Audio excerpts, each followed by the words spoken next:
What's up, everybody? It's me, Richard Hart.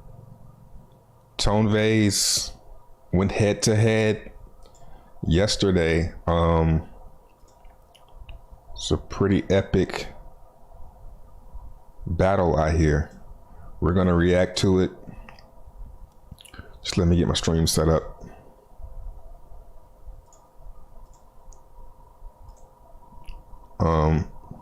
Just a reminder to everyone who may be new here. I'm Trevon.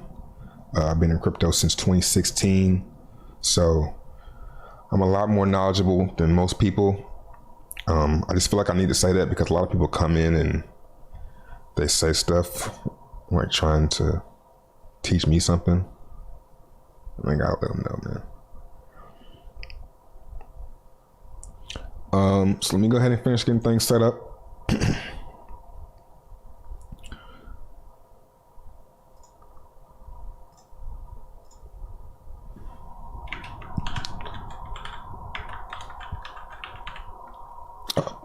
By the way, do I think Tone Vays destroyed Richard Hart? No. Just a little bit of clickbait. And it's a question. It's a question. I propose a question.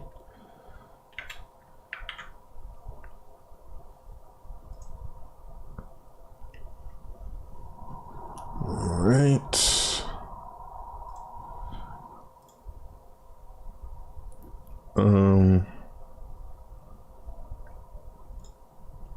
What's up, chat?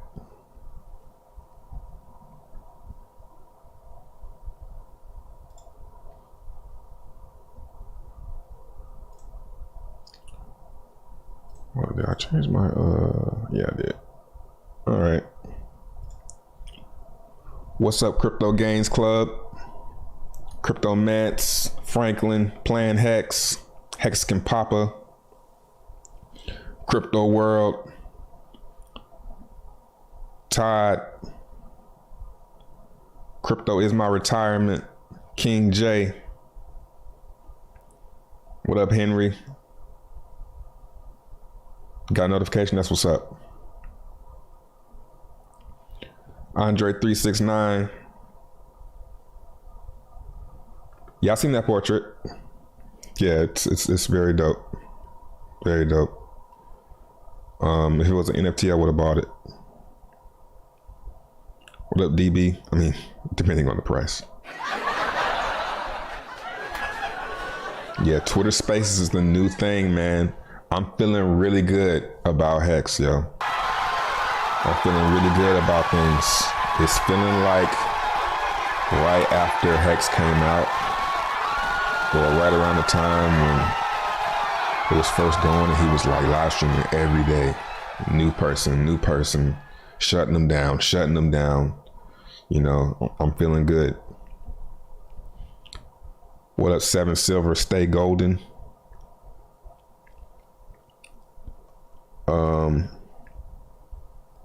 Chaz,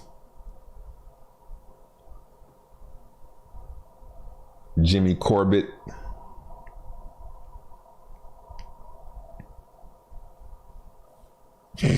what up, Crypto TikToker? Pause. What up, Mr. Twitter Space? We about to break it down. What's up, Rashad? Do you think McShane is that kid that talks stuff and hides behind his big? I think I got an idea I don't know who you're talking about because I was listening. I wasn't really looking at the screen, but I think I know who you're talking about. The guy with the really low voice that was just saying stuff and was like, "You're wrong," and just couldn't say anything back. Like, one thing I noticed, I'm not gonna get too much into it. One thing I noticed is that he's like, educate me, and then nobody says anything. All they can say is you're wrong, but they don't have any evidence. It's really pretty funny how nobody noticed that. All right, what's up, Trey Crypto? Cool name.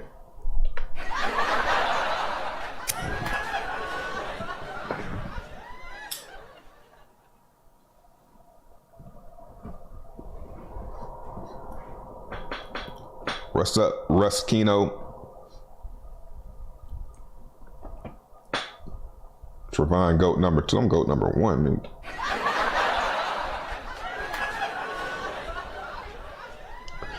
Bust down, shine! I hit him with the whoop de woo. Finesse them right out of shoe.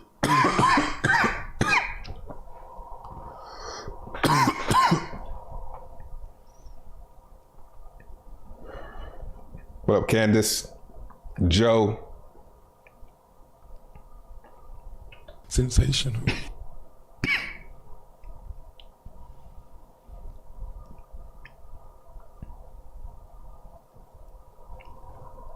Bald dude with laser eyes. All right, I'm gonna see.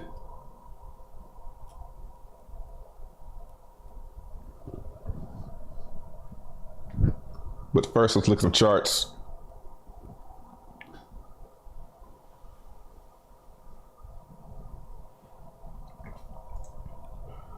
First, let's look at some charts.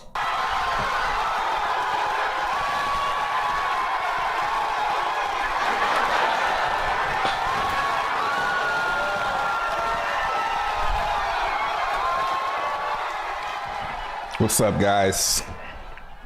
What's up, the Shipster?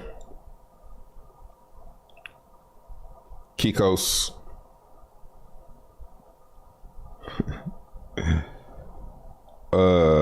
Jack out the box. All right, let's look at some charts.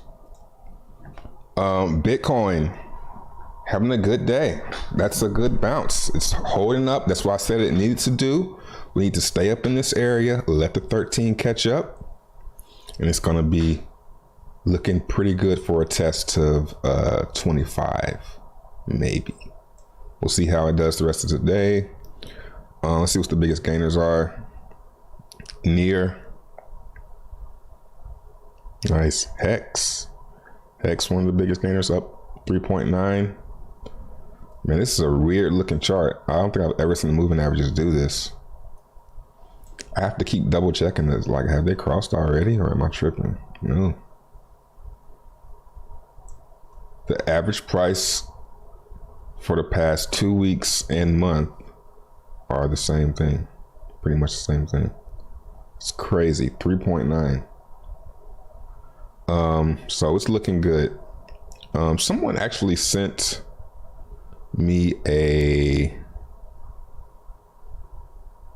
Hex BTC chart.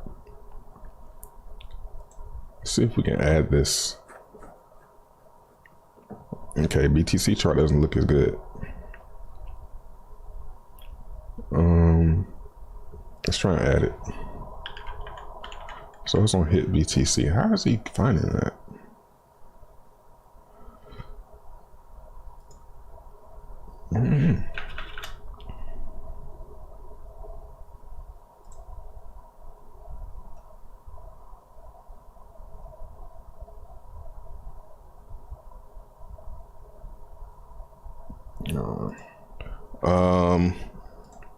Yeah, it's looking good. Lisk.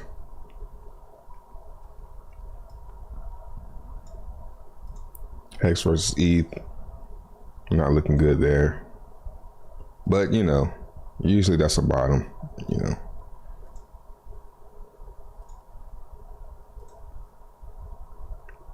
So, you know, I wouldn't be swapping out any Hex for ETH right now, you know, thinking it's going to roll over.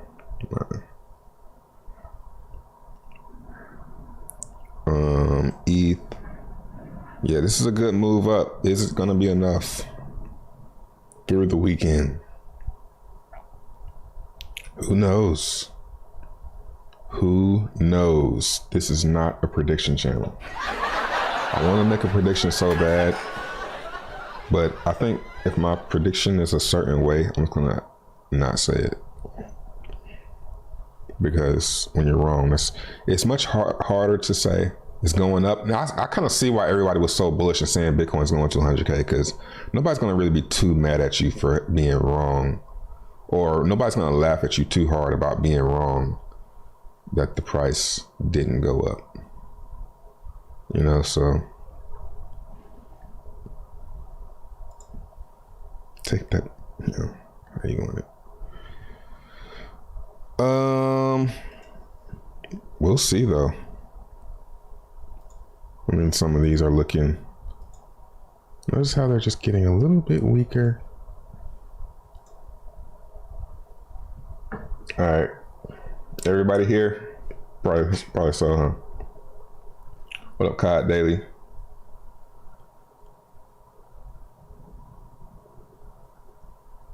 MT Corner, appreciate the 15 months.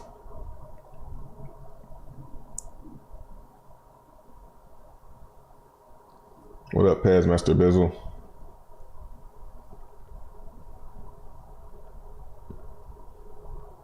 All right, let's jump into it.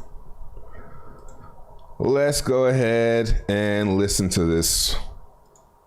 Man, it was a lot of people on this. I can't remember the high. I don't know the highest, but the highest I think I saw it was like 34. Maybe some of y'all know higher, but that's a lot. Well, Bitcoin changed. You know what? So this he asks, the host asked, I believe, what made you leave Bitcoin? And this is what he said. I first got into it, it was all libertarians and gold bugs that were against the government. Now, over 40% of Bitcoin sits in 2,000 wallets. It's all vulture capitalists. 70,000 Bitcoin sat in the Bitfinex hackers wallet. Numerous Bitcoin has been seized by the government. So the government has seized Ross Ulbricht's Silk Road stash of who knows, 30, 50,000 Bitcoin, whatever it is. Mt. Gox has got 140,000 Bitcoin. So basically, a lot of people that own billions and billions and billions of dollars of Bitcoin are pretty... Hey, before I get too far into this, is the audio all right? Or is it like a really bad echo? Trashy, scummy people. And all they're going to do is sell it and not have the same political beliefs as you. You know, Blockstream used to have a block size increase on their roadmap, Bitcoin Core. They lied. I and Tone Vays and many other guys fought against the New York agreement where the mining companies tried to take over the protocol. And we were on the same side then. And then we got screwed because Blockstream... Now, Pete, what he said there. This says, if... I like to listen to this and say, not for me. Like, I don't really listen to him for me, you know? I listen to what he's doing. You know what I'm saying? That's more what I go see, is what is he doing? First thing he said, he put him and Tom Vays in the same boat, which is a fact, because I was there, right? So it's honest. Him and Tom Vays were in the same boat. The New York agreement, where the mining companies tried to take over the protocol, and we were on the same side then. And then we got screwed because Blockstream got the New York agreement, where I and Tone Vays and many other guys size increase on their roadmap, Bitcoin Core. They lied.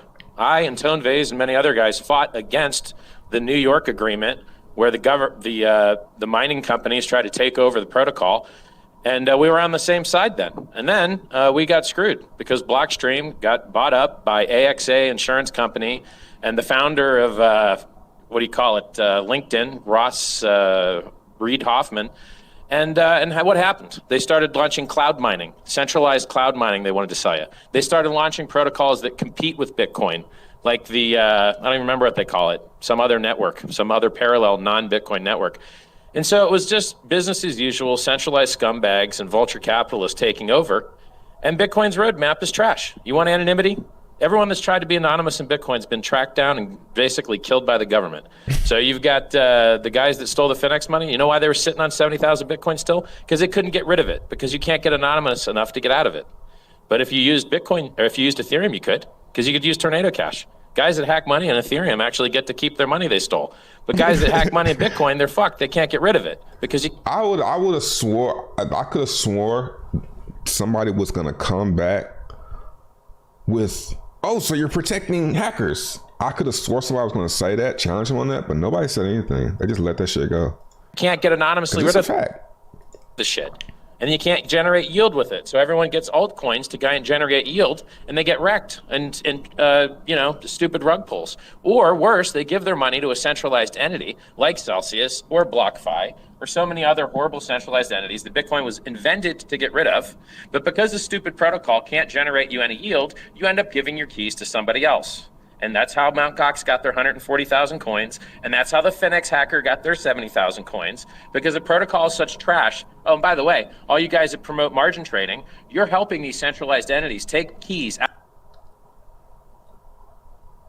Now, I would say Tone Vays doesn't, I don't think he directly promotes margin trading, but he does promote trading and taking trades. Like me, I'm almost in that boat, but I just look at the charts. I don't really go too far into, taking a trade here. If I do, it's on some fun shit, like on my other channel, I'll say something. But Tone Vays actually talks about trading. So, and to do that, you got to get on one of those platforms. Out of people's hands. You're getting one guy on one side of the screen to pretend. Because he's talking about trading Bitcoin. If he was talking about trading Ethereum, he could say, on Uniswap. And that doesn't help margin trading. That he knows what's going to happen and take another guy's money. You got two guys on two different ends of the same screen trying to steal each other's money, and in the middle is the guy reaping all the rewards. Like the recently convicted or settled with the government BitMEX founders. Those guys have got an insurance fund with, 30,000, 50,000 Bitcoin in it, and it's really just their money. It's their retirement fund. They don't have to use it for insurance. And how do they get their 30 or 50,000 Bitcoin? By everyone on YouTube promoting margin trading, telling you this fantasy that if you just learned a little bit more, you could go take other people's money from them. How honest and beautiful. And all it does is make the trading companies rich, the exact opposite. Those are the new banks. The new banks are the people that give you margin. The new banks are the exchanges. And actually, the new banks are the governments that have seized all these coins from the hackers and the criminals. And so what solves this? A lot of things solves this. Tornado Cash solves this. It gives you actual anonymity and privacy. You don't have to get... I mean, that's a fact.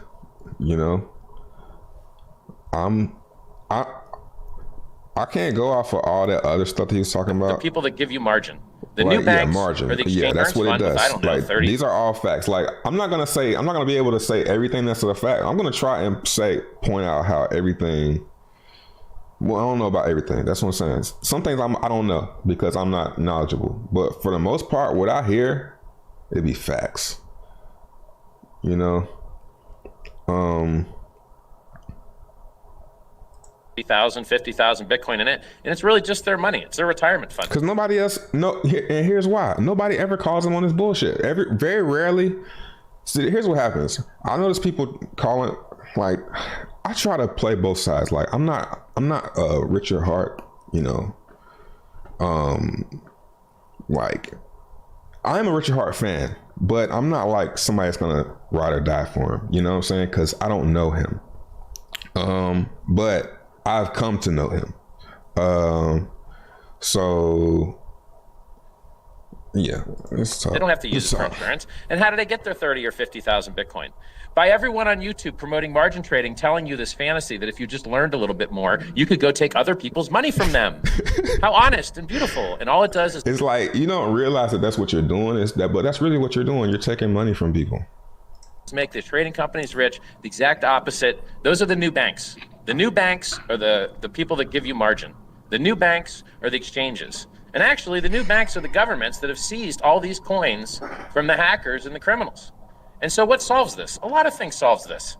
Tornado Cash solves this. It gives you actual anonymity and privacy. You don't have to get wrecked by the government or lose all your privacy. If you're a business, you don't have to let everyone know what you pay all your customers. You don't have to let everyone know what you pay your employees. You don't have to let everyone know what you pay your suppliers.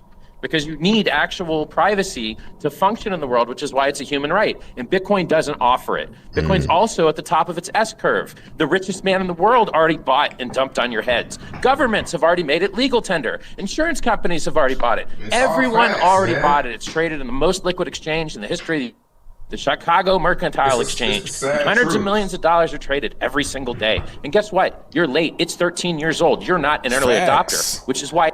13 years... Imagine, okay, I like to compare crypto to my experience with the internet. So my experience with the internet was pretty much Yahoo, AOL. That was not 13 years after Yahoo or 13 years after AOL. It was maybe a couple, 1 or 2, you know? So Bitcoin is a brand, you know?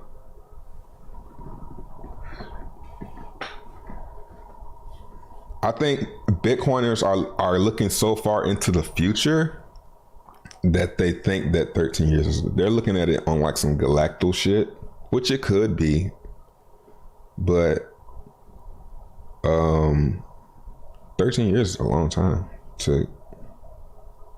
It's cheaper now than it was 5 years ago. You sat on your Facts. Bitcoin for 5 years at a loss. Piece of crap, garbage, trash asset that's the slowest, most expensive database in the world. You can't, when the blocks fill up, and by the way, I've waited 6 hours for a transaction, and you can't fix it. And there's no roadmap. They haven't added features in 5 years. And they've had 2 critical vulnerabilities where anyone could mint as many free coins as they wanted. And one time they did. Somebody minted 6 billion extra Bitcoin and they had to roll the chain back. And then a couple years ago, 3 years ago, a Bitcoin Cash developer, Bitcoin Cash, that thing down 98% versus Bitcoin, 99% actually. That thing, one of their developers found a critical vulnerability in Bitcoin that would have let anyone mint as many free coins as they wanted. They respectably and honorably and responsibly disclosed it instead of just minting as many free coins as they wanted. And then Blockstream lied and said it was a denial of service patch they were releasing. But really, it was a denial of service patch plus anyone could mint as many free coins as they want. And how many coins have had that problem? XLM had that problem. Ravencoin had that problem. Monero had that problem. AVAX had that problem. But you know what coin is not ever going to have that problem that all those other coins have had, including Bitcoin twice? Hex. Do you know why? Because it's a safe within a safe. Our consensus code is locked and isolated in a place where no one can ever possibly touch it, ever. But the Bitcoin code, it gets modified and changed all the time. Little tiny fixes they tried to do. They tried to make the latency on the network a little bit quicker that introduced that last bug. That last inflation bug that would have let anyone mint as many free coins. Now, what I do think, see, here's the part where I'm gonna be kind of against him. I do think he kind of like makes it, because I don't know. See, this is the part where I have to kind of guess. I'm not a coder, you know.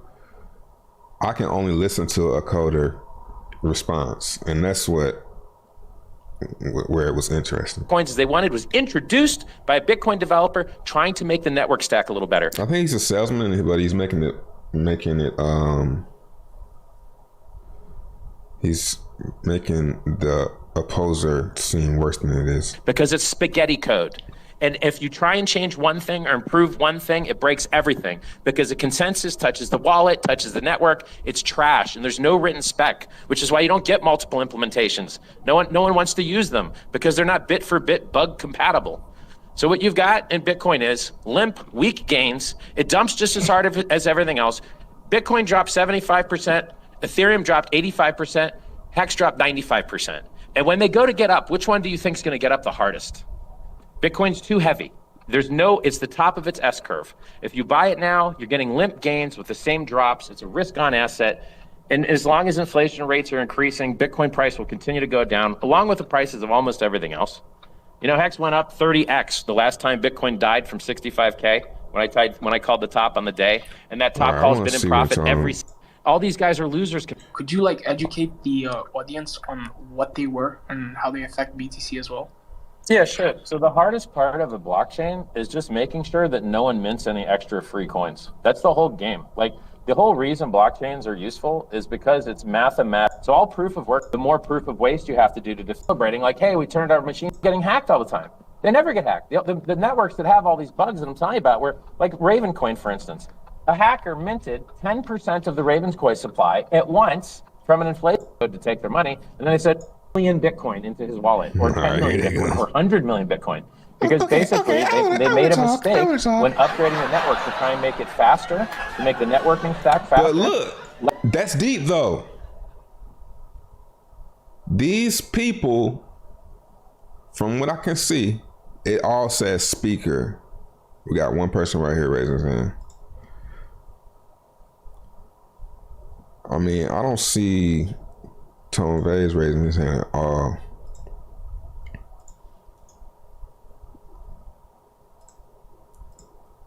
Proof of work systems are extremely that quote everybody. The only other kind of bubble time because it's spaghetti code and it's run by Bitcoin Jesus. He used to love Bitcoin. He left Bitcoin. I left Bitcoin. Everyone ends up leaving Bitcoin because Bitcoin doesn't care about you. It doesn't love you. And the second that the Bitcoin community sees that you're successful anywhere else, they will demonize you and make you the worst person in the world. Ask Trace Meyer, ask me, ask Gavin Anderson, ask Bitcoin Jesus, Roger Ver, ask any of us who are some of the most, powerful people in the space.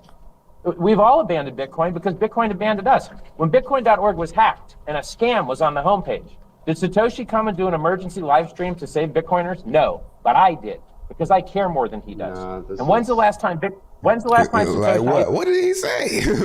What did he say? What did he say there that needed a Jesus, dude? Like what?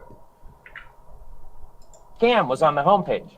Did Satoshi come and do an emergency live stream to save Bitcoiners? No, but I did because I care more than he does. And when's the last? I mean, he did. I was there. It wasn't that big of a problem, but he did more than Satoshi did. It's facts. It's facts. He came on there, ain't even a Bitcoin guy, came on there and said, hey guys, make sure when you go to bitcoin.com, you don't send them any freaking Bitcoin. Jesus.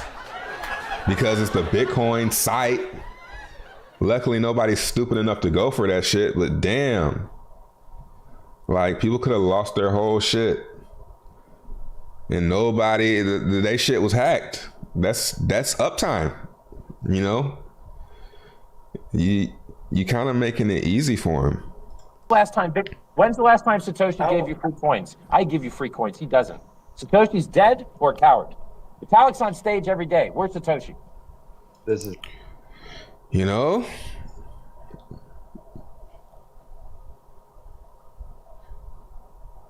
Yeah. Stupid. Money is supposed to be a commodity. It's not supposed to care about you. It doesn't have consciousness. Hold up, man. Who is this mumbling dude? I need to put my headphones on. All right, y'all. Hold on a second. I can't hear this dude. I fucking hate my life. What?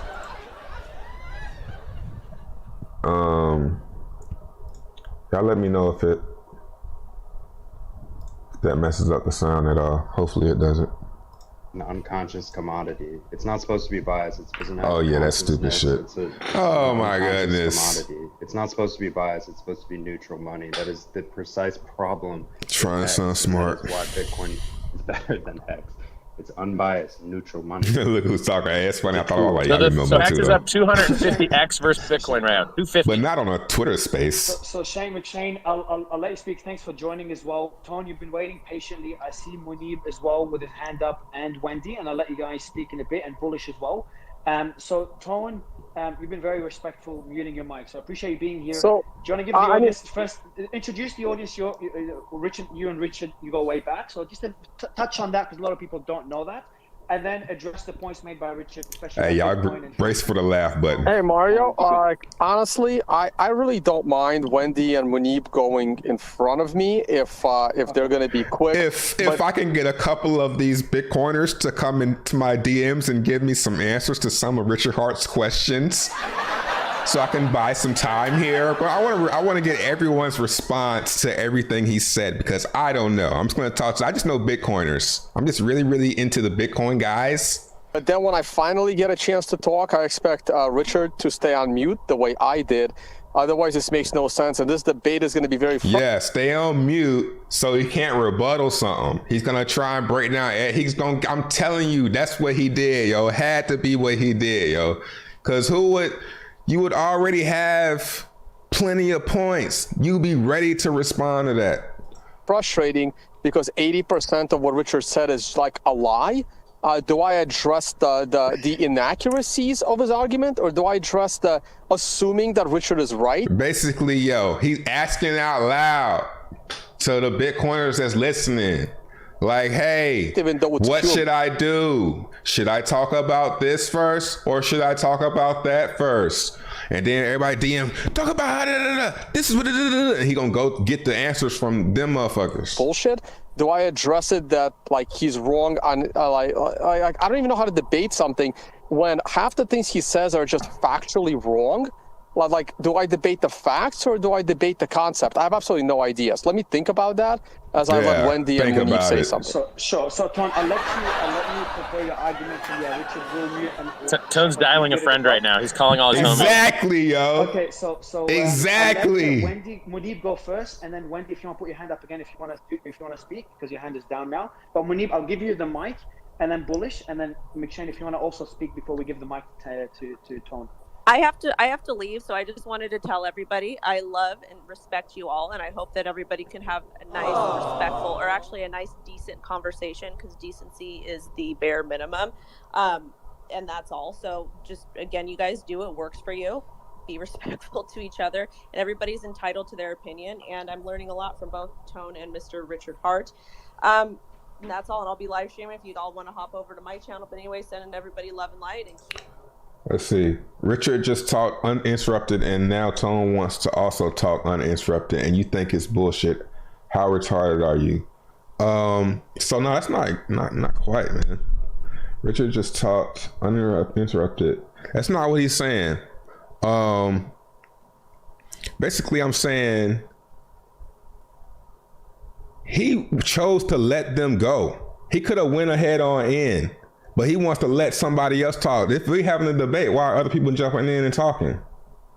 That's all I'm saying. It seems like he made up an excuse to think some more. The debate going, but be decent. Thanks, Wendy. So Munib, I'll give you the mic. And thanks for being here. I'll let you introduce yourself very briefly as well before discussing the points Richard made.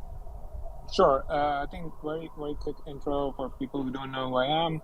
I've been in the Bitcoin space since around 2013. My background is distributed systems. I did a PhD in computer science at Princeton.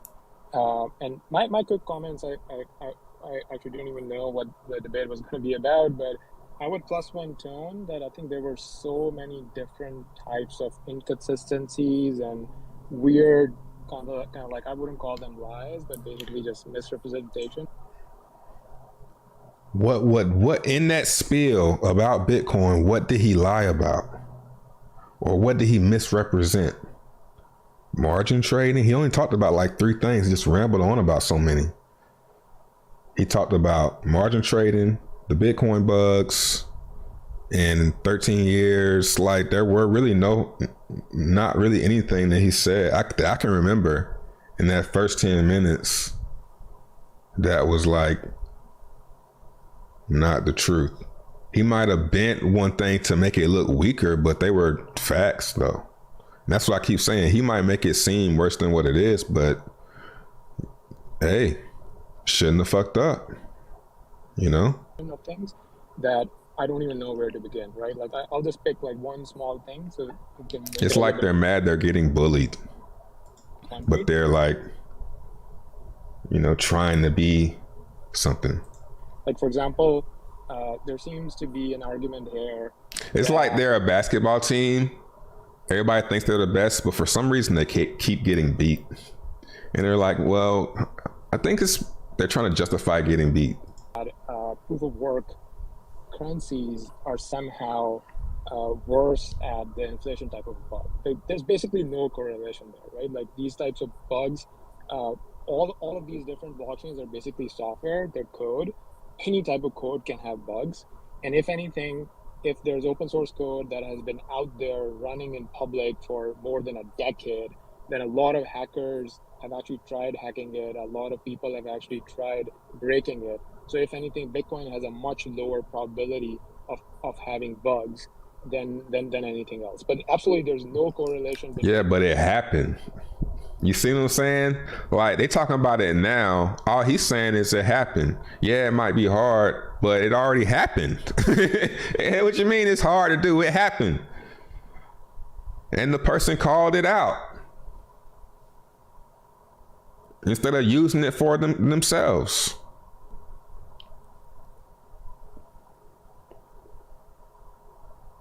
So, you know, sounds like if something can happen, it can happen again.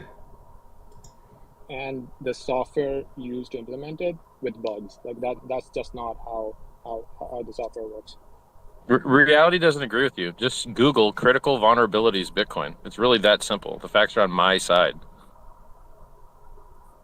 They publish CVE lists. The developers, which you love so much, publish critical vulnerability reports. That's how software development works, right? Like that. This is basically, I think it's a known thing that Ethereum, for example, has a much more complex code base. Yeah, this shit right here got annoying. Like, it does one thing, right? You can only do very simple transactions with Bitcoin. Any computer scientist would agree with me that Ethereum is a much more complex code base than Bitcoin, right? You're pointing to a... Yeah, I would agree. Pretty much anyone would agree with that because it's more complicated.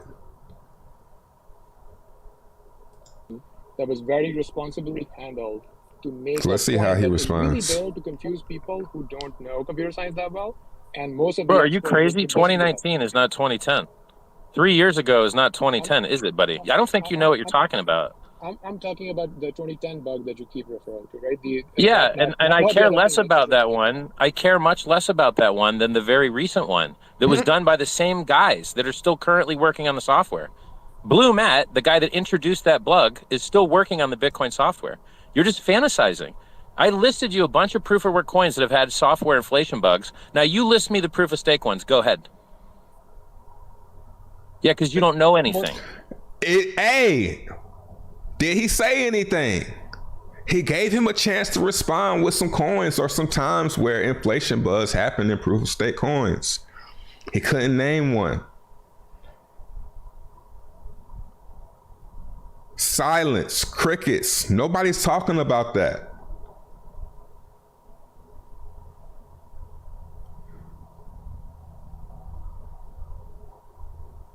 It's like, yo, it's not even about, for me, it's not even about the inflation bugs. It's about the, damn, you don't even know.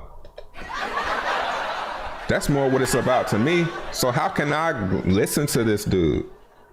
You know, how can I say, how can I go to this guy as a dev guy for information if he don't know?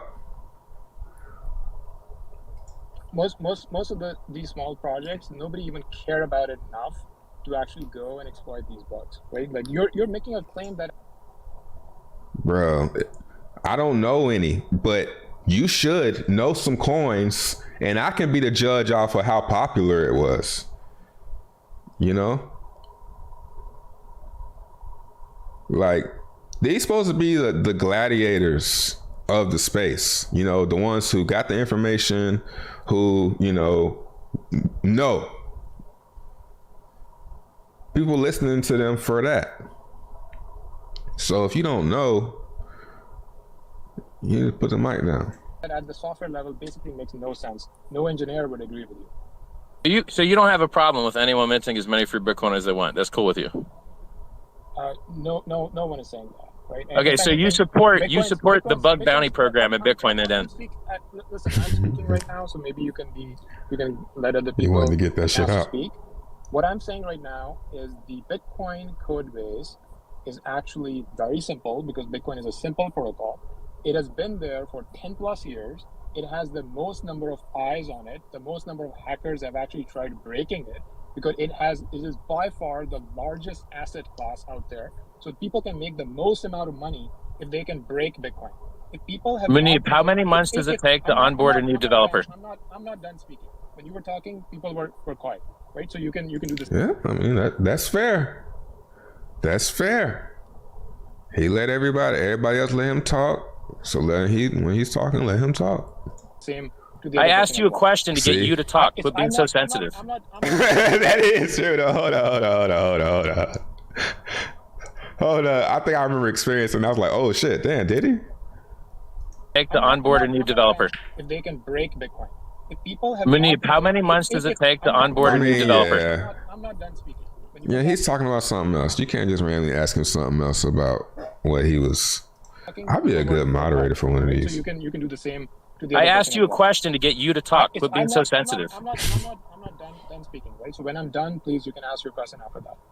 So going back to the fact that Bitcoin code base has been there for 10 plus years, people have the most amount of incentive to go and hack Bitcoin because they can steal the most amount of money by doing that. They don't care about the small random project, right? Because there isn't a lot of money there. There isn't a lot of liquidity there. Even if you steal something, it's like low stakes, right? Nobody cares. Bitcoin is the prime target. It's the largest asset class, the most. So yeah, his argument is it's so popular, so big. If somebody could hack it, they would do it right now. You know, it's the odds are, you know.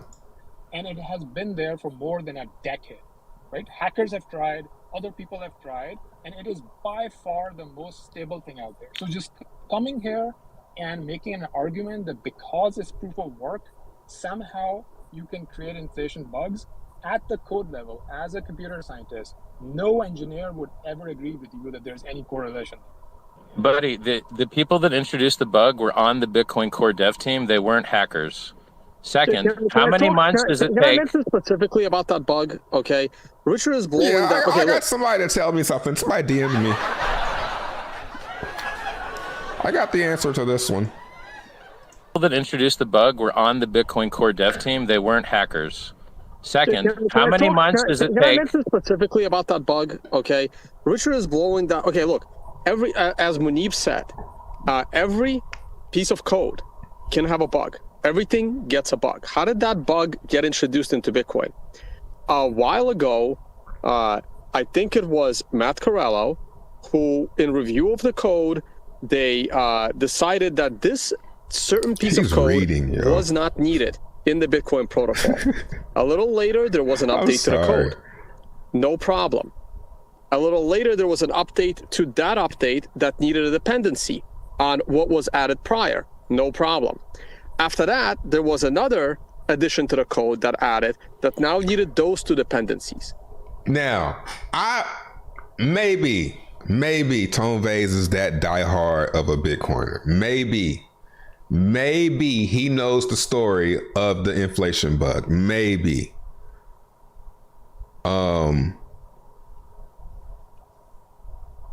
And the sequence of events off the top of his head. Maybe.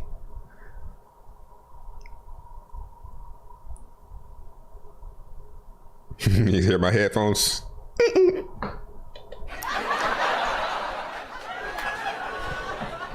Maybe. What if y'all couldn't even hear that? Can y'all hear that beeping from my headphones? I don't think he knows that shit up top of his head. And then later on, something else got added that needed those things, but also needed the thing that happened to be removed. So there's two things there. First of all, this bug was never exploited, and it would have been so theoretical to exploit it. The problem that the Bitcoin network faces, because Bitcoin network doesn't have a single godlike leader, unlike some other chains, including Hex, because Bitcoin is this decentralized protocol, there is no one to speak for Bitcoin. No one speaks for the internet itself. About 6 years ago, there was a very critical bug in the internet protocol. The whole internet, the entire internet was in jeopardy. Very few internet developers, the TCP/IP layer developers, they all got together in secret, and they knew this bug existed, and they had to fix it before the entire internet could have been exploited. Everything, every single website, every single thing. They fixed it. You can Google this, by the way. I think it was about a decade ago, maybe less, maybe like 7 years ago. They fixed it in secret. Because very few people knew it was there. And they basically saved the entire internet from being taken down. Okay. These things happen. There was a soft fork, and everyone's node said, no, we don't accept all those new coins. The same exact thing would have happened if by some 0.0001% chance, someone could have successfully exploited that bug. Bitcoin developers are exploited. The point is there was a bug. And that statement gets blown. 90% chance probability that it's going to be no big deal. Okay, so Bitcoin suffers. They throw up their hands and just like the internet when you're talking about, it can happen again. And it hasn't happened with any ERC20s.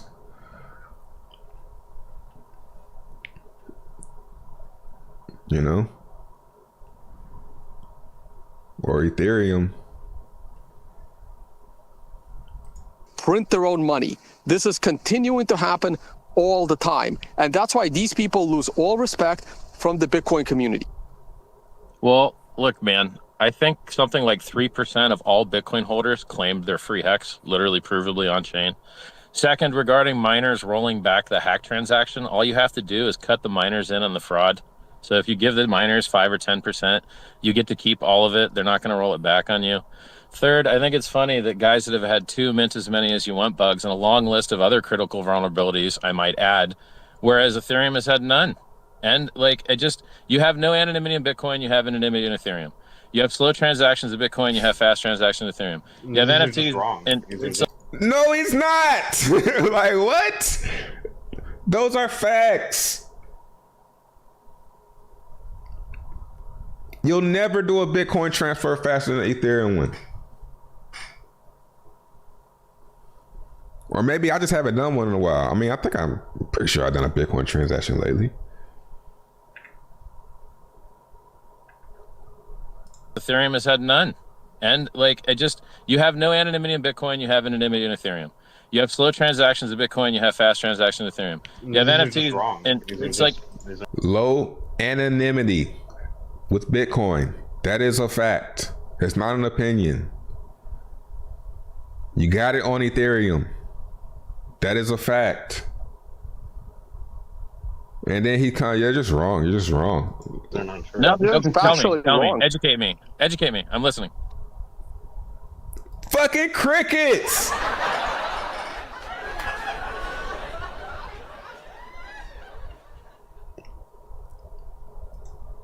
Tell me you're going to tell me more than it's just wrong. Like, tell me. Right. Ethereum is a centralized security. Like, the vulnerability is the project itself. Like, But Shane, your audio is super low, bro. Can you speak closer to the mic? Because I don't think the audience can hear you. I actually hear him okay. Yeah, Doug. You used to be able to get 2,000 Ethereum for 1 Bitcoin. Now you can get like 500 maybe, or 50 or something. Okay, I don't know, dude. Seems like Ethereum did pretty good. Sarah. Like, your strategy of arguing is so interesting. Like, it's so frustratingly false and misleading. Yeah, but use your words, buddy. Use your words. You got the mic. Tell me. Give me details so I can crush you. I can give you the details. I think Ethereum has had a lot more chain splits, which are a critical consensus problem, than Bitcoin. Like, you can go look it up and let's dive into it. So why is Ethereum having more chain splits than Bitcoin? Usually because they did the stupid thing of multiple clients, which I don't actually like. Ethereum has proved that if there is a big exploit and you actually steal a bunch of Ethereum, the centralized Ethereum Foundation will just roll it back. False, because Polkadot proved that's not true. That used to be true years ago, but Polkadot lost 150 million worth and no one bailed him out. And the guy that founded that project wrote Solidity. The guy that founded that project wrote the Ethereum software itself. So they had it for a second because I was like, oh damn, that's true. Ethereum Classic, they could just fork it and change it to something else. Leave your coins behind. Your bags just turn into worthlessness and live on a dormant chain called Ethereum Classic or Ethereum 2 or Ethereum 3, where they might get some value one day. I mean, Ethereum Classic has been taken off, so. If they were going to ever bail anyone out ever again, they would have bailed out What's the market? What's the market cap of Ethereum?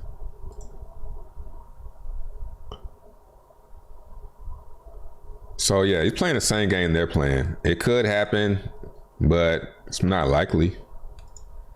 It's usually, I think, like a third of Bitcoin. Which is what?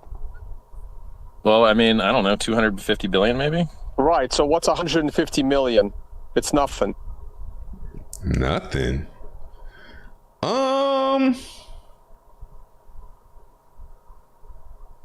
Yeah. If you're an Ethereum developer, original Ethereum developer, 150 million, that's not that much. I don't think. I have to see.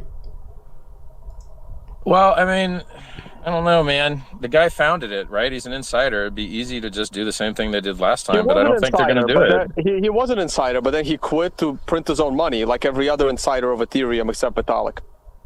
I just don't think they can roll back the chain, bro. I think it's too wide now. I think there's too many people. But I think rolling back the chain is a separate issue, right? The discussion here was that which code base is more... I mean, nobody argued that. Or he was even I guess you're right. Own money, like every other insider of Ethereum except Vitalik. I just don't think they can roll back the chain, bro. I think it's too wide now. I think there's too many people.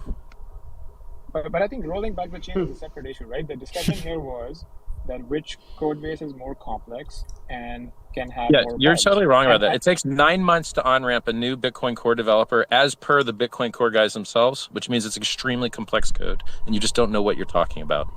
It's because you have to make sure you don't do something stupid. So you want to learn the whole code base. Like in Ethereum, you can just go and start programming right now. No one cares. I think maybe there's one guy on this call who actually knows about software, and it's me. So I don't know why you trader guys think you know so much. You don't. So Go ahead, Munib. Vitalik himself admits that Ethereum base layer and code base is more complex than Bitcoin, but Richard here knows. Hey, how much Bitcoin Consensus has a $250,000 bug bounty program for Ethereum? How much is the Bitcoin Core bug bounty program? Well, Bitcoin. Where is the money? Okay, Richard. Where is the money? Where is the money coming from? Right. It's great when you have people printing their own money, like yourself, have all this money to pay other people. Chain Code Labs could pay it. They pay all the devs already. Where do they get the money? Chain Code Labs is doing all your dev for free already anyway. They could also have a bug bounty program. Why don't you crowdfund it? You could get $250K, dude. Go do it. Make Bitcoin better. Yeah. They're scared to find any bugs. They're scared. They don't want to find no bugs. I'm noticing that Richard switches topic every time he's wrong on something. Like he first tried. I'm not really seeing that. You mean every time I'm right? He first tried saying that Bitcoin can have more bugs, and when I started talking about chain splits, he forgot about it. Started talking about something else, right? Then how is talking about a bug bounty program not relevant to bugs? Then we were talking about like, hey, is Ethereum code more complex? I brought up that Vitalik himself admits that Ethereum code is more complex, right? He didn't answer that. He started talking about something else. I think Ethereum's code is more complex, but that doesn't make it less secure. It just makes it a different failure mode. Not all complexity leads to the same type of failure. Listen, not all types of complexity lead to the same form of failure. You could say that Hex is more complicated than Ethereum because it's built on top of Ethereum, but that complication makes it less likely to have an inflation bug. All right, Scott. So not all complexity. Hey, tell me. What up, Corey?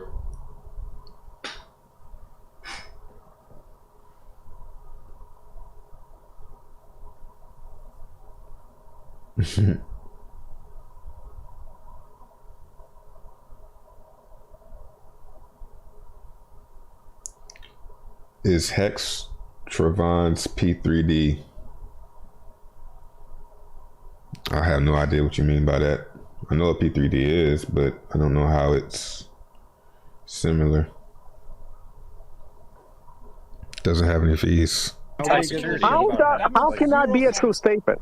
That makes no sense at all. Bro, it's like putting a safe in a safe. 0 sense to an engineer. It makes 0 sense to an engineer. It's basically this type of language only speaks to people who don't understand code and computer science. Just relax. I'm going to explain it to you in a way you understand, okay? If you have a safe and you put another safe inside it, that's more secure, right? And this is logic for Two safes is more secure than one safe, right? So when you take a part of the code that's really important to you and you make it isolated and locked so that no one can ever edit it, it's more secure. That is a lie. That is impossible to do. Well, like, no, it's not. That's by definition what a smart contract without admin keys is. No one believes you that you don't have admin keys to everything in Hex. No one in the world believes you except people that only listen to your bullshit on it. I would add this.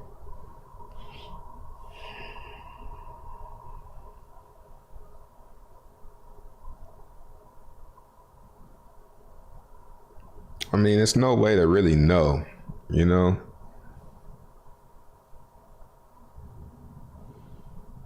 And even if he does, I mean, I don't really even give a fuck, you know? This also isn't about Hex. Hex is worth 4 cents. No one gives a fuck Guys, about every Hex. ERC20 said the price of the coin like it was some type of insult. Tell me you just got into crypto. If you're talking about the price of a coin, as if that matters on how good the coin is. More expensive coins are better.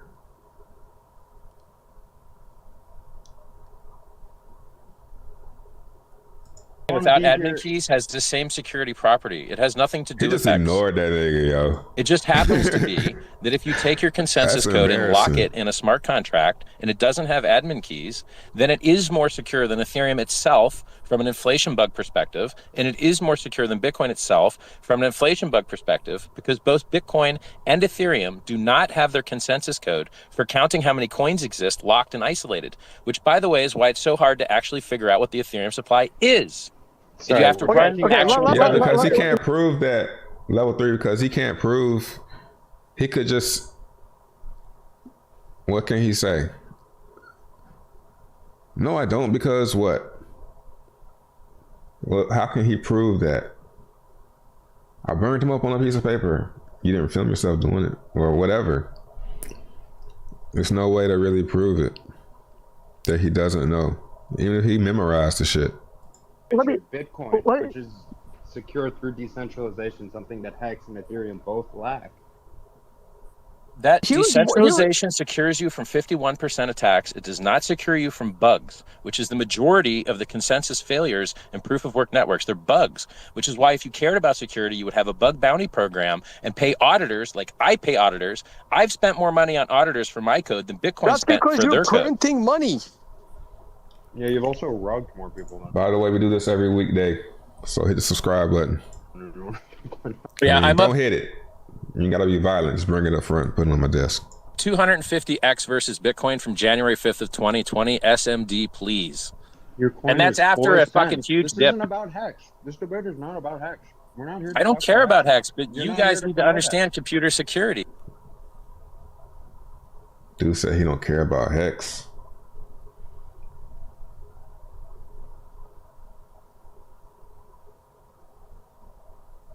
Did somebody remove your comment? I don't know. I don't think anybody can do that.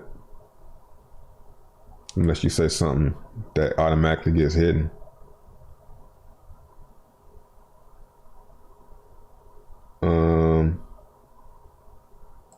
Better and worse exists, and you're advocating for worse. Okay, let me back up here. Richard is trying to make a claim that Bitcoin's biggest problem is inflation bugs in the code.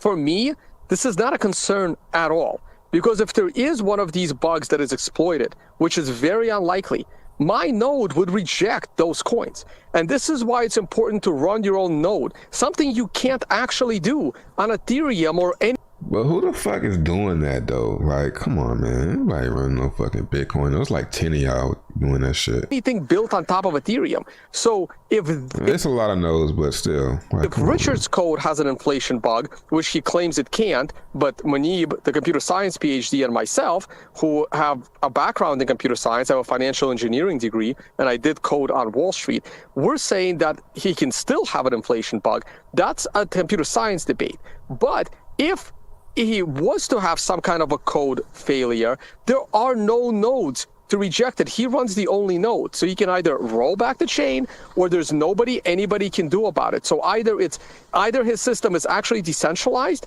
in a way that it dies the moment there is a bug, or his system is not decentralized at all, and he can save it. In Bitcoin, guys, haven't you noticed that ERC20s are like extremely reliable? Like barely anyone ever has problems with bog standard ERC20s because they work really good. There's a reason for that. That's because Ethereum turned off Turing completeness after the DAO hack. No, they didn't. What are you talking about? You still have Turing complexity. It's an EVM. It's a virtual machine.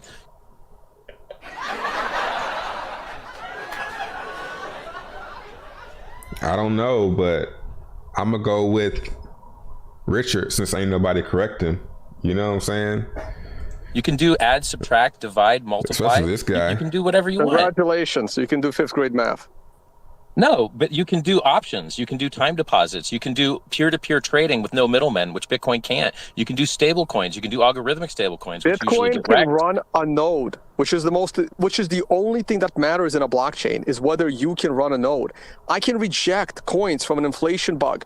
No, but you never will, and that's not true, because you run the code that the core devs give you, and you don't compile it yourself, and you don't verify that it doesn't send your keys off to them, and you wouldn't know where to look for that underhanded C++ code if they put it in there, which is why you can look up underhanded C as a contest where people compete to inject malicious bugs into otherwise very clean-looking C code, and very, very hard is it to get up to speed with C++, which is what Bitcoin Core runs. The Bitcoin D exe is C++ code. You're going to do by default whatever the dev shoved down your throat because you as a non-dev don't have a choice. Your node is never going to do anything different from anyone else's node ever. Richard is making the... Yeah, okay, well, one last point. I'll give So who won that right there? Who y'all think won that exchange right there?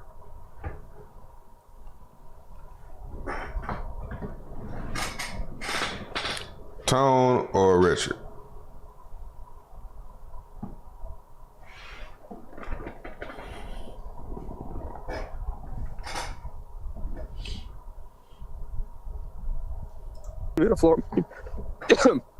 Richard is making the claim that the most open code base with some of the most honest, articulate developers that have been super public about everything, that have a history of coding projects to protect people's privacy and like basically have very anti-government, tyrannical mental views on that whole situation, that this group of developers is somehow more malicious than one or two developers you've never even heard of, who you don't even know their names, in all these other crypto projects, who may or may not be working for the government, who may or may not have been infiltrated to the government, who are coding like, and no one is even checking their shit. He's saying that those developers are to be trusted more than the group of Bitcoin Core. Good luck with that argument. I don't think the Bitcoin guys are malicious at all. I don't think they're malicious at all. I think it's just spaghetti code and hard to work with. C++ is hard to work with. Bitcoin's hard to work with. That's why it takes 9 months before you can even start to make your first commit at Blockstream. Go watch the interviews. I don't understand you guys. You say Bitcoin's simple, and then I prove it's not, and you get mad. I say bug bounty programs are good, and Ethereum has one, and then you're just like, centralized. No, just go raise some money and have a fucking bounty program. Richard, you're also talking about how easy it is to stick a bug into Bitcoin, and then you're talking about how hard it is to add code into Bitcoin. It's very hard to not stick a bug. You just said it yourself using your own words that it takes a long time to on-ramp a new dev because you want to make sure he doesn't screw something up. You and I agree with this. You and I agree with software is hard and that you should have really smart people doing it. And you gave a weird straw man where you accused me of accusing the devs of being evil. I don't think they're evil at all. I think everyone that writes open source software is a very nice person. They could go make more money in the private sector. I think open source devs are amazing. You know who's still writing open source software? Vitalik. Me. Satoshi's not, and half the Bitcoin Core devs are leaving. Like Peter Boulay just dropped his access. Gavin left. I mean, they're leaving left and right. It's a tragedy of the commons. Like you guys are, the reason where's the anonymity in Bitcoin? And you want anonymity and I want anonymity and we agree on this point. And it'd be great if they actually added it. Where is it? It's been 13 years. Their roadmap is pitiful, man. I think he can, I mean, if there is some, if there was anybody in the space, as he said, who do you think in the space right now publicly is secretly Satoshi? I would say Richard Hart. You know, do I think he is? Not really, but if it's possible, if it'd be anybody, it'll be him, because he's the only one that'll dunk on Satoshi because he made him up. Like, that's the conspiracy. And you're going to say, next thing you're going to say is, that makes Bitcoin better. It makes Bitcoin better than it can. I had this thought that he created Satoshi in his mind just to stomp on him in the future, you know? There you go. I beat you to it. It's better that Bitcoin can't add anything because it makes it more secure, even though it has a giant list of critical vulnerabilities. Right. What makes Bitcoin secure is the fact that you can't just add random shit. All right, Munib, go for it. No, I think I want to make 2 points here. The first point is that this idea of the security of Bitcoin, like believe it makes you hard is Satoshi CP makes you gay. Right? And how decentralized an ecosystem or blockchain is falls back to the. Go watch 1 minute of Tone's YouTube video from one day ago. It will make you LOL. I'm subscribed to him, but I don't watch him often. It's got to be nothing else to watch for me to see what he's talking about. Is basically unthinkable. Just from the fact that people's Richard, I'll let you just quickly. Richard, I'll let you mute so we can hear Munib. Just if you don't mind muting, Richard. There's background noise. Bro, my mic has been off forever. I don't know what you're talking about. Oh, I heard Dre. I think it was someone else. Yeah, I think it's someone else. Raining. It's raining in the background for me. Maybe that's what you're hearing. Oh, okay, cool. My bad. I see that. You have Uniswap V2, you have Uniswap V3. Annually to a new system. It's a superior security model. So not having admin keys is what crypto was designed around, and having to force everyone to do that work to verify. I mean, but as much as he talks down on admin keys, he might not have any admin keys to Hex. You know, as much as he talks down on it, that'd be wild. That they're on the real thing is the most secure thing you can have, which is, by the way, those systems have operated perfectly flawlessly for years. Bitcoin hasn't. Bitcoin has had, I don't understand why you guys are so mad at reality. Your devs on your team injected a bug, and now you're yelling at me like it's my fault. Your devs on your team injected a bug. It's your problem. What people are pushing back on is the misrepresentation that somehow there was some big problem with Bitcoin, right? There's big problems all the time, but you guys just don't read the CVE reports. Bitcoin only got stronger when that bug got fixed. I don't understand how Richard is saying it's a bad thing. This is a good thing. It's a good that it got fixed. It's just spaghetti code that's likely to get more bugs. That doesn't mean spaghetti code is likely to improve anything. All the time. Shut up. Over exaggerating Shut up. Very small thing on a very secure system, and doesn't know anything. Play around with this idea that somehow smart contracts are more secure. They're not. Yes, they have a property that once you publish it and throw away the admin keys, you can't change that contract. But the people who publish the smart contract can publish a new one. And Hex, I haven't looked that deeply into Hex. It's not kind of like on the. Please don't. I think it's better that you guys don't even talk about Hex. It's too confusing for you guys. It's better we just talk about Ethereum. This is how. This is like, they're so stupid. Like that, y'all gonna take the bait like that, man? Y'all that gullible? What makes it popular? It's too confusing. I'll fucking talk about the shit, right?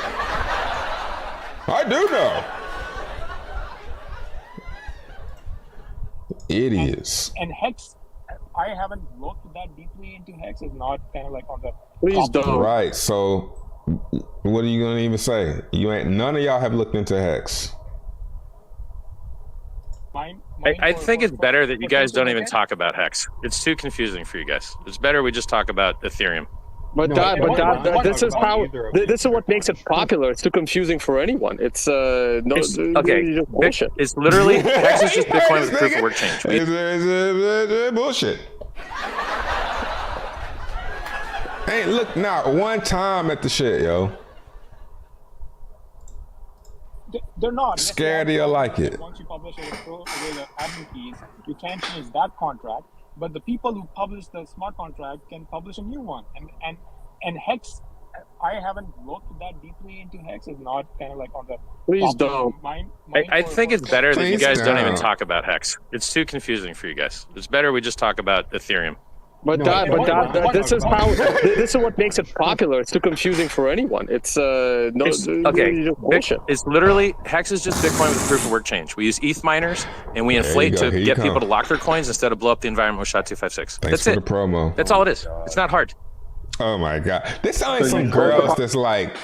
They sound like a dude came in the room.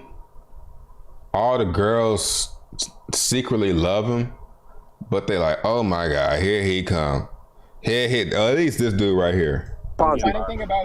That's all it is. It's not hard. Get people to lock their coins instead of blow up the environment with SHA-256. That's it. That's all it is. It's not hard. So you just Bitcoin innovation that keeps coming back up that Bitcoin doesn't innovate. The architecture there is that the base layer is simple. The base layer is not going to change. It's hard money. And people like that. And then there are Bitcoin layers. You don't have to be here. I work on one of them, right? There are all sorts of Bitcoin layers. She done came over. She's sitting there at your house. Oh my god. You know you can leave, right? The sidechain and Cosmos. And that's where experimentation happens. If you want more privacy, if you want tornado cash-like stuff, you would publish that on a Bitcoin layer. Stacks could do it. Well, Liquid has it as well. All transactions inside the Liquid sidechain have what do you call them? They're confidential. Confidential.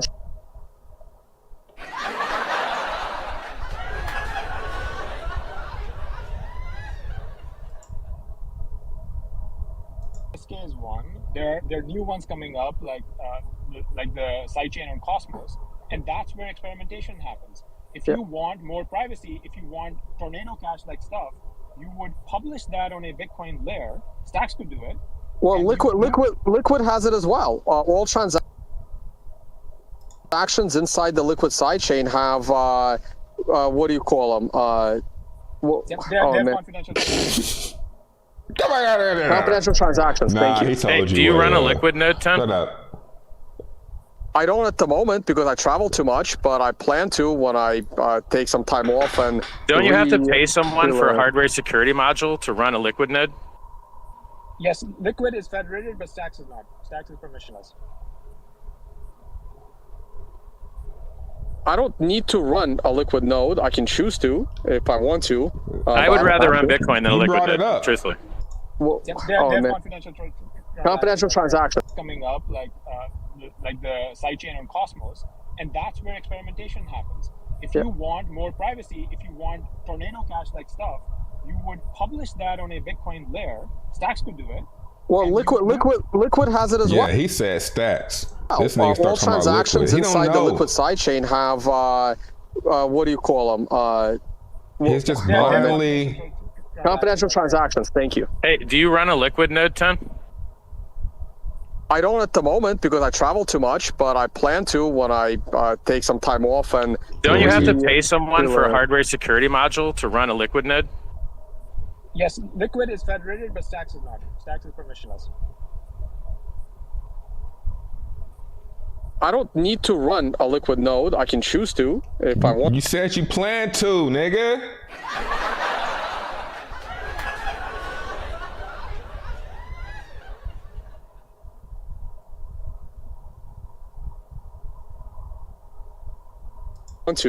I would rather run Bitcoin than a Liquid node, truthfully. So Richard, I have a question for you. You were a big supporter of Bitcoin. You explained why your perspective changed. What are things you agree with? They need me moderating, yo. You know, we had things that you guys agreed on earlier in the space without being in the space at the same time. You made similar points. What are points you'd agree with that were mentioned by Munib, Toyn, or Shane? So if you're worried about 51% attacks, then the network that has the highest hash rate is most secure about that. That would be Bitcoin. If you're worried about being able to buy $1 billion at once and not move the price, that would be Bitcoin. If you're worried about regulatory certainty and being registered as, legal tender in El Salvador, that would be Bitcoin. If you want to put a laser eyes profile and feel good eating steak and hang out with other people that only eat steak, that would be Bitcoin. But all of these things has an opposite side. So yes, you can buy $1.5 billion of it without moving the price. But guess what? The price doesn't move, because if you buy $1.5 billion, that doesn't move it. So geez, how much do you have to buy to actually get it to move? You see? And so it's the same thing goes with a 51% attack stuff. Argument again. Richard is only interested in rugging y'all for USD. What the fuck does that have to do with what he's talking about? With a 50, you have to buy to actually get it to move. You see, and so it's the same thing goes. Talking about how the price won't move because of liquidity. I mean, this is a fact. 1% attack stuff. Argument again. Richard is only interested in rugging y'all for USD. He's not interested. Like there's like no fundamental difference between your project. I'm the self-help author that gives away free self-help book for years. You are not. 290 pounds. What are you talking about? No one is seeking help from you. So let me get this straight. If Michael Jordan, right.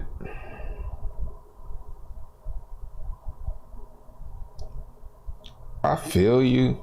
Like self-help is not just dietary. You're stupid anyway, though. His coach couldn't dunk him in. You couldn't learn from him. If a homeless guy in the street tells you to brush your teeth, you don't brush your teeth. You can leave your fat shaming at home, dude. I give Bitcoiners free money. I save Bitcoiners from scams. I try and make Bitcoin more secure. Free money. I said this.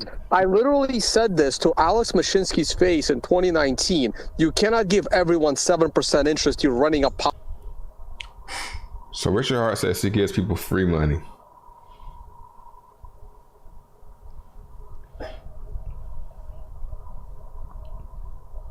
How can you give someone free money if you don't already have money?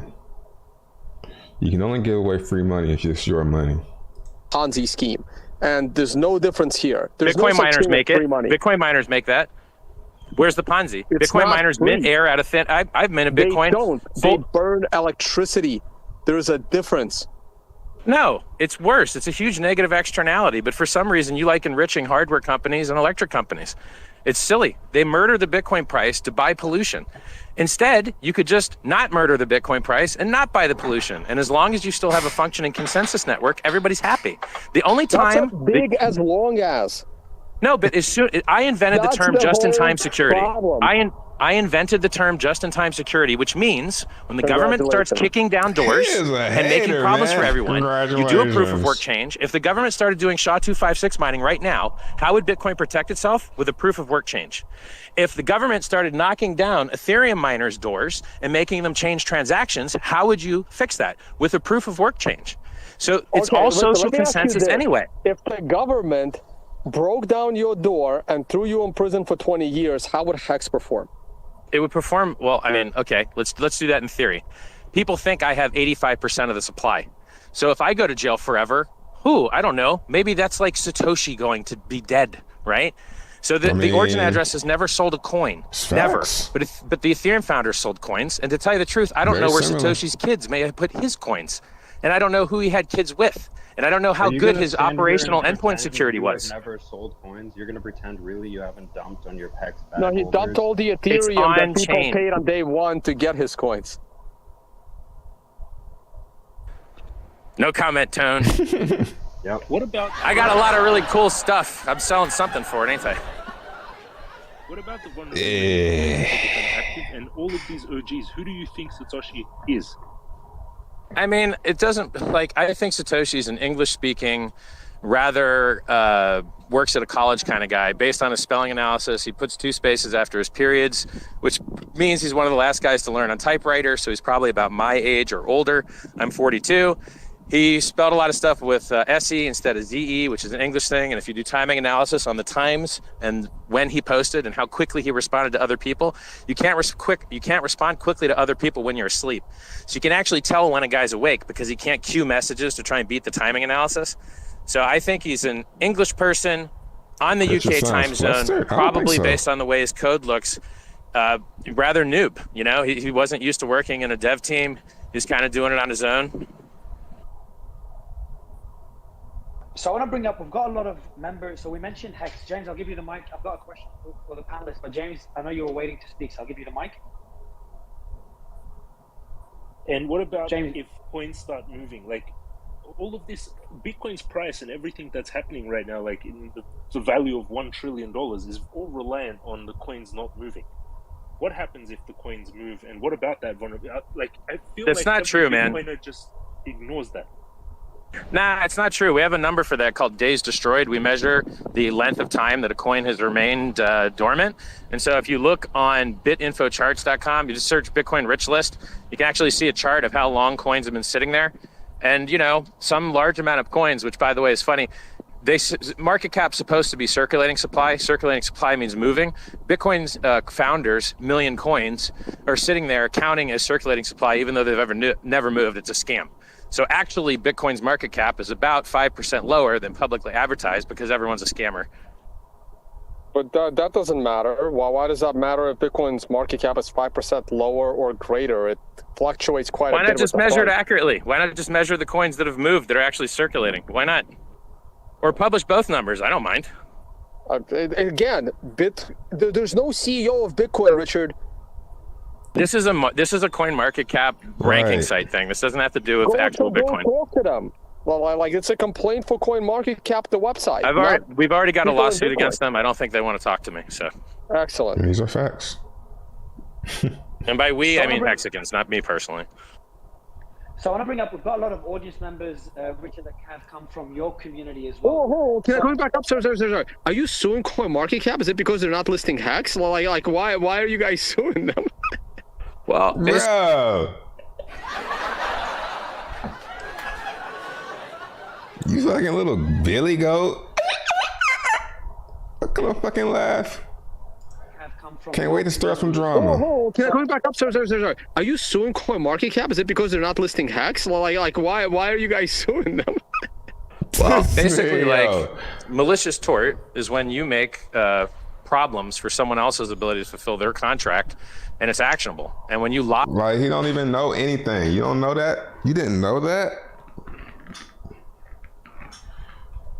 and say untrue things, it's actionable. Hex has had billions and billions and billions of dollars of market cap for years, and yet we're put at number 200. And if our price goes down, we're number 200. And if our price goes up, we're number 200.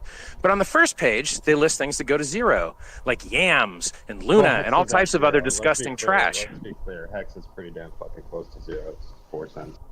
This dude keep talking about I really hope price. you get to hang out with some Hexicans sometime. Right, They'll really educate bro. you and show you what good life actually looks like.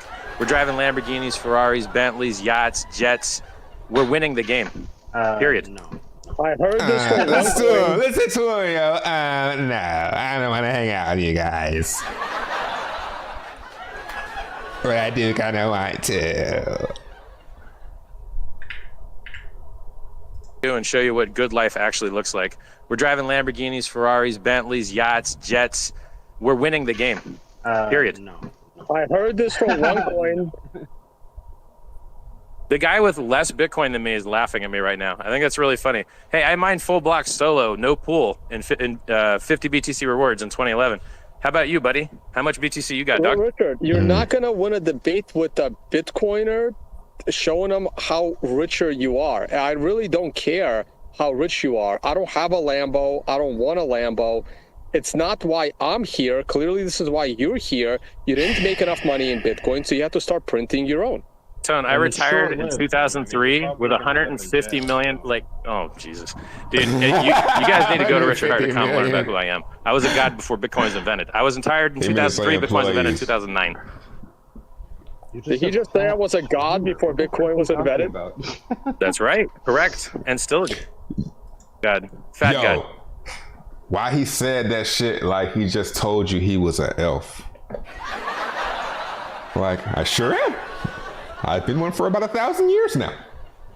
And I actually get promoted again tomorrow. That's Did he just say I was a god before Bitcoin was invented? That's right. Correct. And still a god. Fat I'm still god. a god. So anyway, okay, so Actually. I don't even know what to say to that, right? Like, I'm following, I like Bitcoin Just because admit, there is no just God. admit that Ethereum It's just a outpumps protocol. Bitcoin 3-1 since the COVID dip. Just admit it. Your coin, I don't even know how to get in and out of it. Like, I would never do it. Like, it's just, You sound like a girl.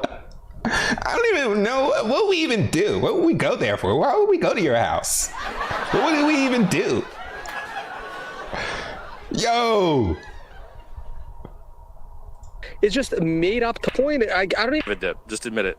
Just admit that Ethereum outpumps Bitcoin 3 to 1. Just admit you want to come to my crib, yo. COVID dip. Just admit it. Your coin, I don't even know how to get in and out of it. Like, I would never do it. Like, it's just a made up token that you created.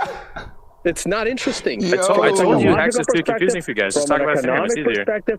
It is not interesting. It is just another Ponzi, just like Celsius just imploded, Bro, just like look OneCoin into imploded. it, bro. Tone, man. Somebody get this clip to Tone. Yo, actually take a second. Look into Hex without Richard Hart, and take Richard Hart out of your head, because this is obviously personal.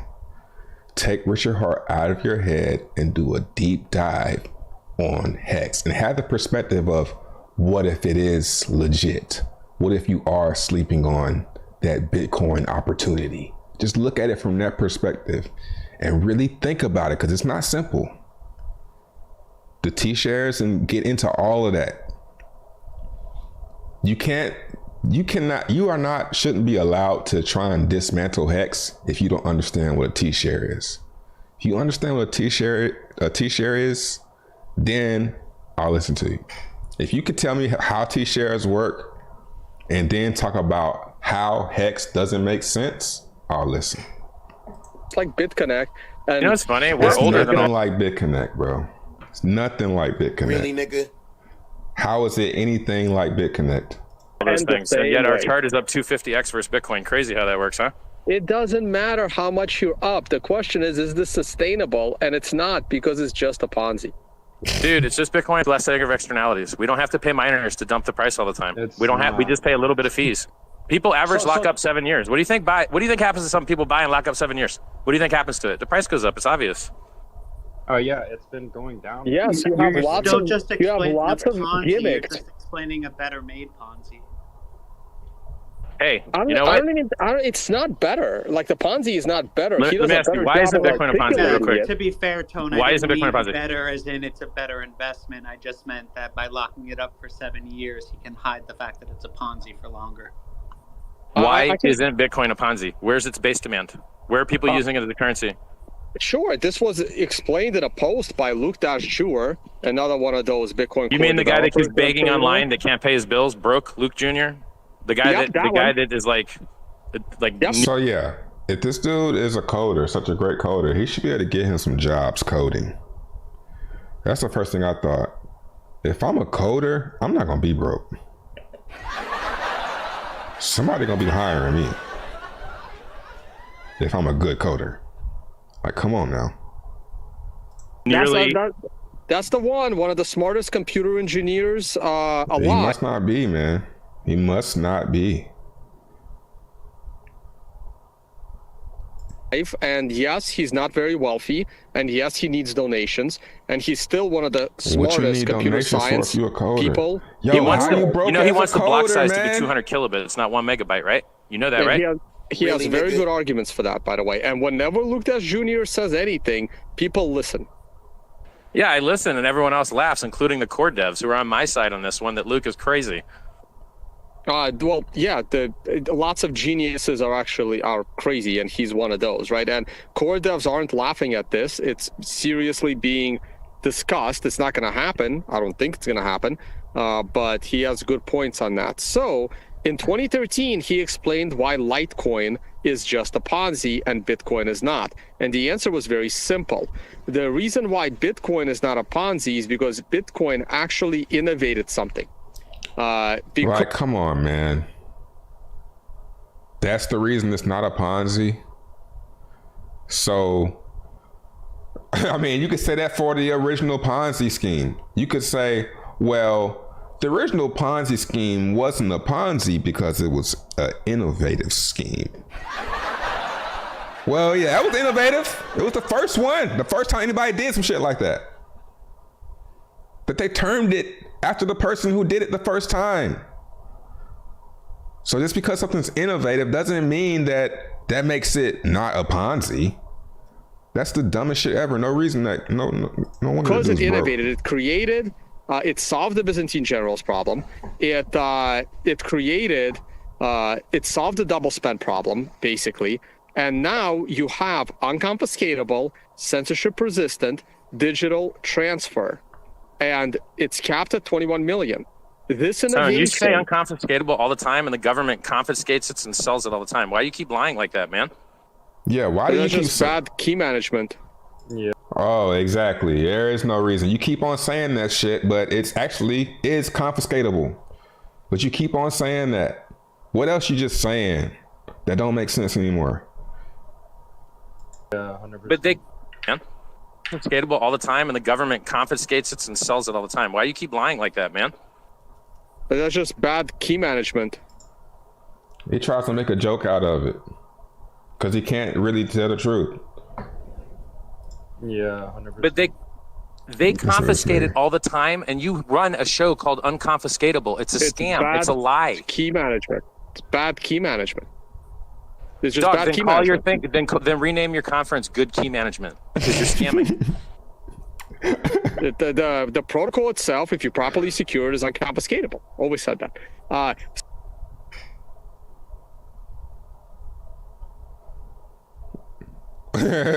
But you might die. But it is, you like the genie. Give me one wish. I give you 3 wishes. And then he give you your wish, and your wish is actually, you know, I grant you one wish. I want unlimited money. He fucking put you in a pool of money and you can't even move with the shit. Well, you wanted a ton of money. You smothered under a ton of money. Bones crushing. So, because Bitcoin actually has an underlying innovation of decentralization, it prevents Bitcoin from being a Ponzi. Everything else in crypto, at the end of the day, is pretty much a Ponzi because they haven't innovated Pretty much, anything. huh? So what happens when Ethereum has negative supply growth due to fee burning and switching to proof of stake, and Bitcoin is still not even hard money and still inflating to enrich miners to dump the price to pollute the environment? Ethereum and PulseChain.com does the same thing, by the way. Ethereum doesn't have any actual innovation to the world. So eventually, there will be no need for the Ethereum token because everything that you can build on Ethereum, you will be able to build on a sidechain of Bitcoin. Munib is working on one of them, and there are several others. So everything that Ethereum can do, Bitcoin can also do. That is why the Ethereum token will not be needed unless Ethereum actually converts itself to be a centralized corporation like Microsoft and converts Ethereum to an equity and stock of the can remove counterparty risk. I mean, I heard pretty much everything. But I don't think he said anything else. We pretty much got the idea. People are still sacrificing, really?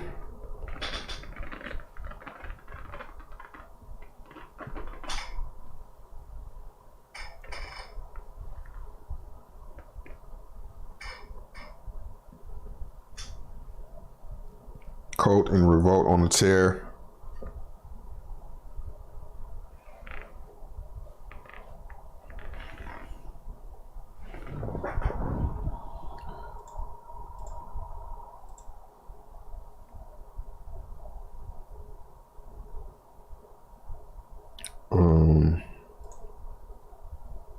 Damn. What was this? Oh, yeah. It's looking like all those other coins. Post Doge.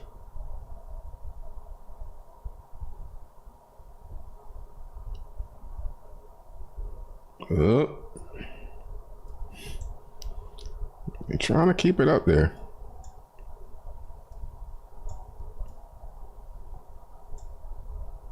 It's looking good. Pump it. Pump it.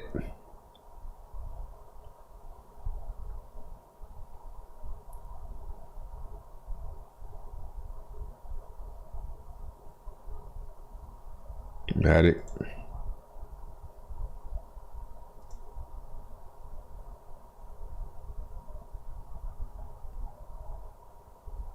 Yeah, I think we're about to cool off a little bit.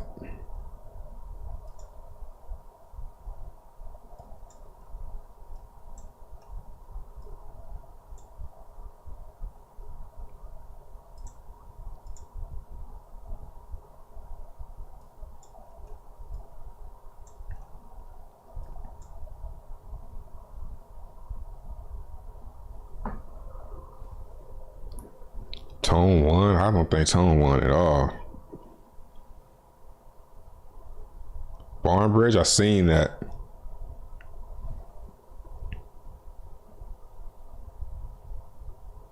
I wouldn't even know how to get in and out of it.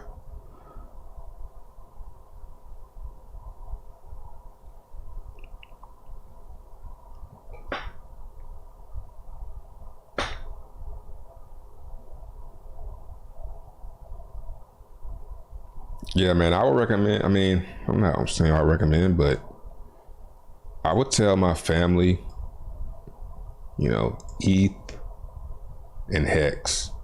Those are the bets I'm making, you know, for the future, the next couple years. Bitcoin, you know, if you want to be safe, but I don't think there's too much more gains to be made in Bitcoin. But it'll hold your value.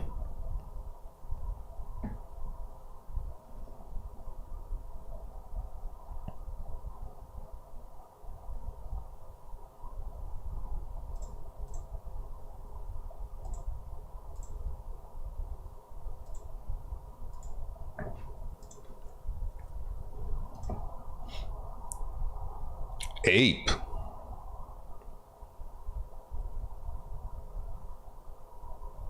Yeah, man, we're going on a mini run here. If we go look at the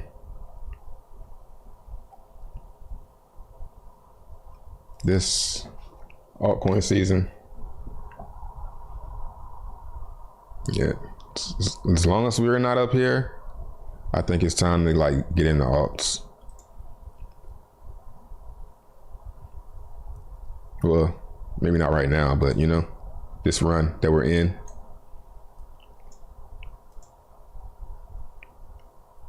You know, if you got the confidence to buy a dip, you know.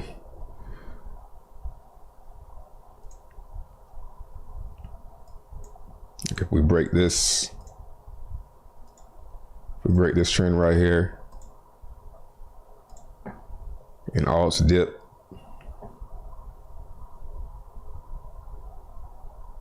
it's either your last chance or it's over.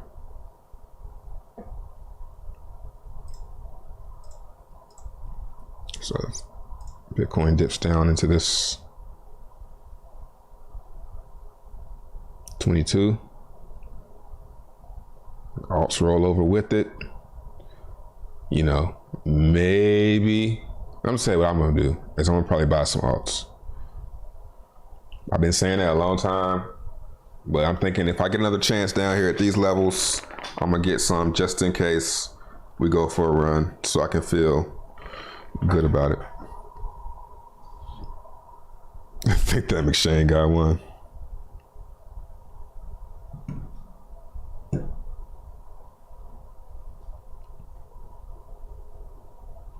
Munib is actually working on stacks.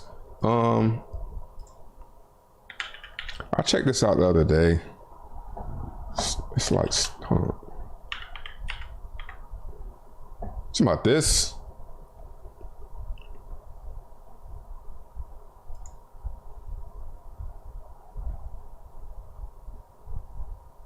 Big run not to having, right?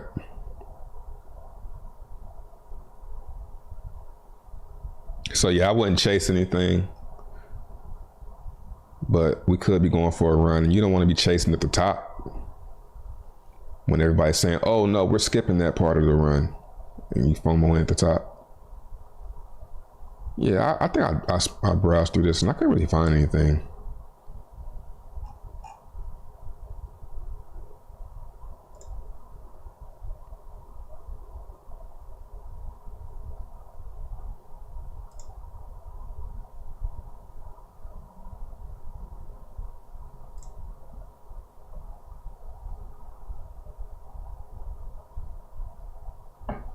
USDA.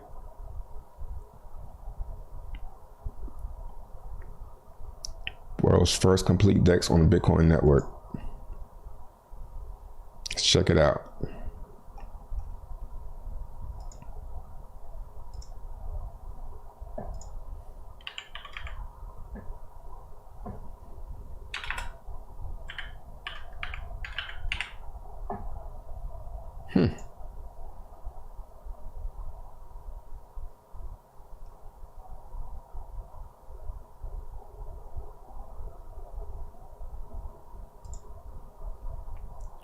Looks like shit.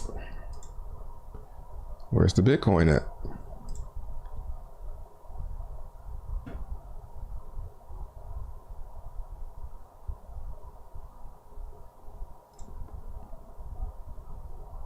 There we go.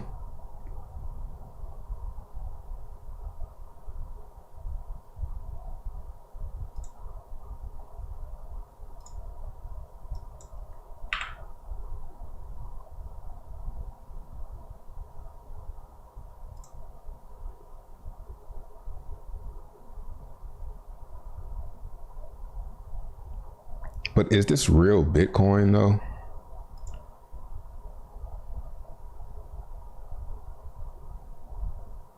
No. I can tell by the address.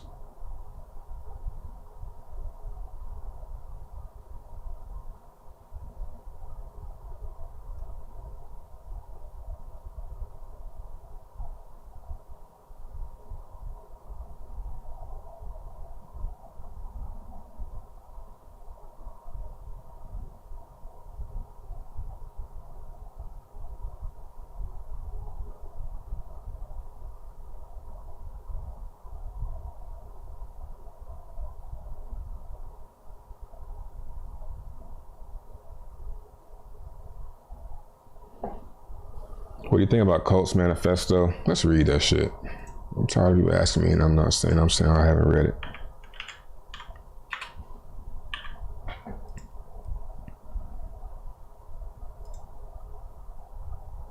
You know, I mean, I already got some. I ain't buying none here. Let's see.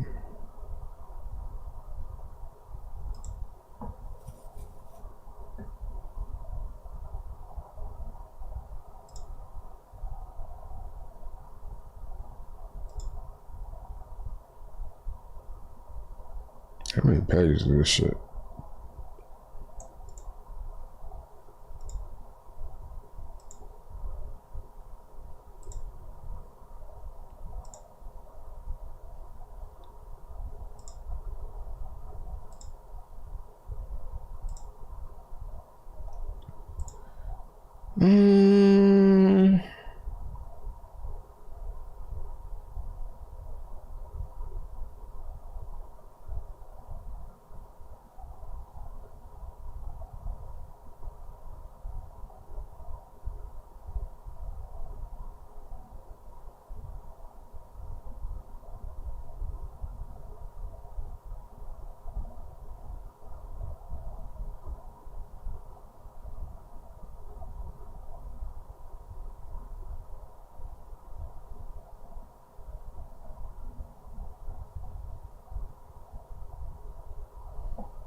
Yeah, man, looks like another damn RFI coin. It's probably gonna pump though because people are going for it. I have some, but I'm not into it.